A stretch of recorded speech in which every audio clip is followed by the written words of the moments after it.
Or maybe you have a favorite Bible verse that regularly inspires and encourages you. But when you actually look it up in context, you find out that it means something different than what you thought.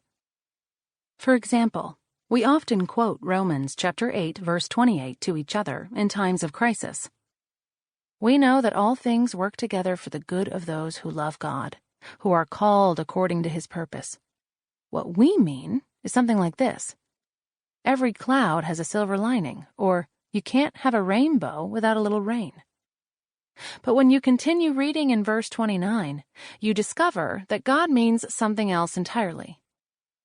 For those He foreknew, He also predestined to be conformed to the image of His Son.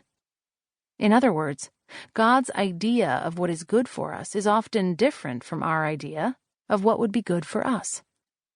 God intends to make us holy, and He will use whatever it takes to reach that good, including suffering. If we don't have a strong commitment to reality outside our own feelings and opinions, we can end up living in a false reality.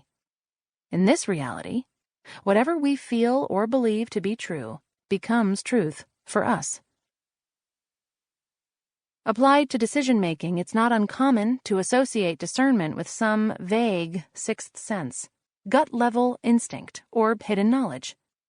We think being discerning means somehow feeling our way through the world. When questioned about why we came to a certain conclusion, we say things like, God told me. I have peace about it. I feel like it's the right thing. I don't think God would do XYZ. I just know. Or, as T.S. Eliot, himself an ardent fan of detective stories, puts it, when we do not know, or when we do not know enough, we tend always to substitute emotions for thoughts. And this is the real danger. When objective truth does not bind us together in community, something else, something less stable, will. True feelings. The desire for community is so strong in the human heart that when shared facts and values don't unite us, we will find consensus through shared emotional or subjective reality. We will retreat into tribes that validate our own experiences and form community around these biases and identities. And when this tribal or party identity is threatened, we will respond, not from carefully considered decisions made for the common good, but from a place of insecurity.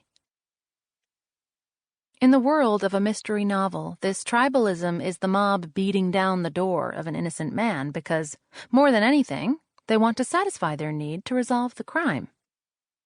They don't hate the innocent man, but they hate the uncertainty of not knowing, and they will sacrifice him, and truth, to make themselves feel safe again.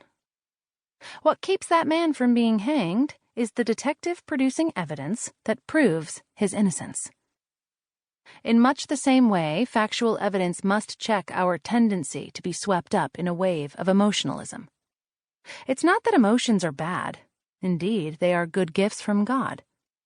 But emotions alone cannot guide us to truth. Our fear might be able to tell us that something is wrong, but it cannot tell us what is wrong, how or why it happened, or even who is to blame. In the wake of September 11, 2001, the Manhattan Transit Authority developed a campaign to help identify potential terrorist attacks before they happen. The slogan, "If you see something, say something," became so popular it was soon emblazoned on posters in subways, bus stations, and airports around the country. Public service announcements aired on TV and radio.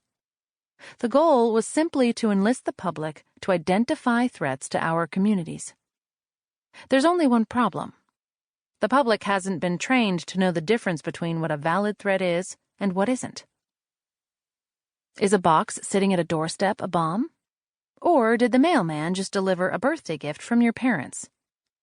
What about your new neighbor who just emigrated from Syria? Is he a threat, an enemy inside the gates?